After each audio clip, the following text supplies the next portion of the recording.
Hello guys. Bigg Boss Malayalam season 6 ഏറ്റവും കൂടുതൽ ചർച്ചയാക്കപ്പെട്ടതും ഉയരങ്ങളിൽ എത്തിച്ചതുമായ താരമാണ് ജാസ്മിൻ ജാഫർ. സെക്കൻഡ് റണ്ണറപ്പോടെയാണ് ജാസ്മിൻ പുറത്തിറങ്ങുന്നത്. തൻ്റെ ജീവിതത്തെക്കുറിച്ചുള്ള ജാസ്മിൻ്റെ വാക്കുകൾ ശ്രദ്ധ നേടുകയാണ്. ജോസ് ടോക്കിലൂടെയാണ് ജാസ്മിൻ തൻ്റെ ജീവിത കഥ പങ്കുവെക്കുന്നത്. അനിയൻ ജനിക്കുന്നതുവരെ ഓമനിച്ചാണ് എന്നെ വളർത്തിയത്. അനിയൻ ജനിച്ച് 1 വർഷം വരെ കുടുംബ വീട്ടിലായിരുന്നു താമസിച്ചിരുന്നത്. അവിടെ എന്ത് ചെയ്താലും കുഴപ്പമായിരുന്നു. അത് തൊടാൻ പാടില്ല, ഇത് തൊടാൻ പാടില്ല എന്നൊക്കെയായിരുന്നു അവിടെ. പെട്ടെന്നൊരു ദിവസം അവിടെ നിന്നും മാറി താമസിക്കേണ്ടി വന്നു.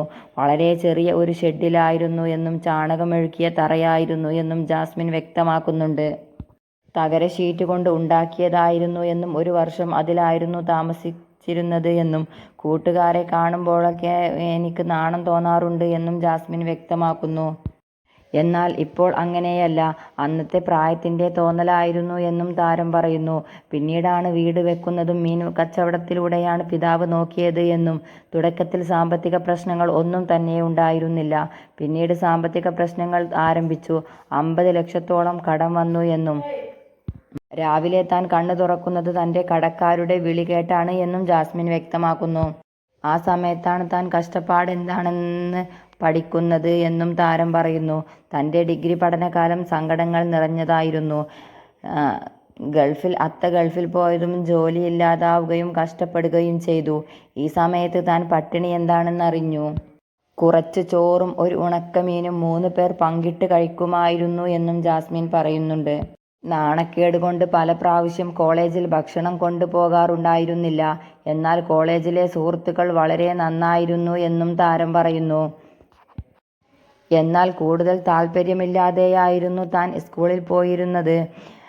ഭക്ഷണം കഴിക്കാൻ വേണ്ടി കുട്ടികൾ തന്നെ നന്നായി അവഗണിച്ചിരുന്നു എന്നും ഭക്ഷണം കഴിക്കാൻ വേണ്ടി ചെല്ലുമ്പോൾ കുട്ടികൾ എഴുന്നേറ്റ് മാറിപ്പോകുമായിരുന്നു എന്നും താരം പറയുന്നു.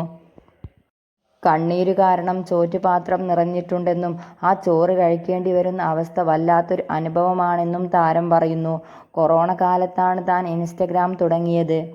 അത്തയുടെ ചിന്തയിൽ ഒരുങ്ങി നടക്കുന്നതും ഫോട്ടോ എടുക്കുന്നതുമൊക്കെ മോശം കാര്യമായിരുന്നു എന്നായിരുന്നു അവിടുത്തെ നാട്ടുകാരുടെയും ചിന്താഗതി. അങ്ങനെയായിരുന്നു. ഒരു ഇടുങ്ങിയ ചിന്താഗതിയുള്ള നാട്ടുകാരാണ് തൻ്റേത് എന്നും ജാസ്മിൻ പറയുന്നു. ഫോട്ടോ എടുക്കുന്നതും ഒരുങ്ങി നടക്കുന്നതും കണ്ടാൽ അവർ മോശമാണെന്നുള്ള രീതിയിലായിരുന്നു അവരുടെ സംസാരം. ഒരു കമ്മലിട്ടതിന് ബാപ്പയോട് തൻ്റെ കുറ്റം പറഞ്ഞിട്ടുണ്ടെന്നും അത് കേട്ട് വന്ന് ബാപ്പ എന്നെ വഴക്ക് പറഞ്ഞിട്ടുണ്ട് എന്നും ജാസ്മിൻ പറയുന്നു. ബിഗ് ബോസ് മലയാളം സീസൺ 6 ഒരുപാട് വിമർശനങ്ങൾ ജാസ്മിൻ ഏറ്റുവാങ്ങിയിട്ടുണ്ടെങ്കിലും അതിലേറെ ആരാധകരെ സ്വരൂപിക്കാൻ കഴിഞ്ഞു എന്നതാണ്.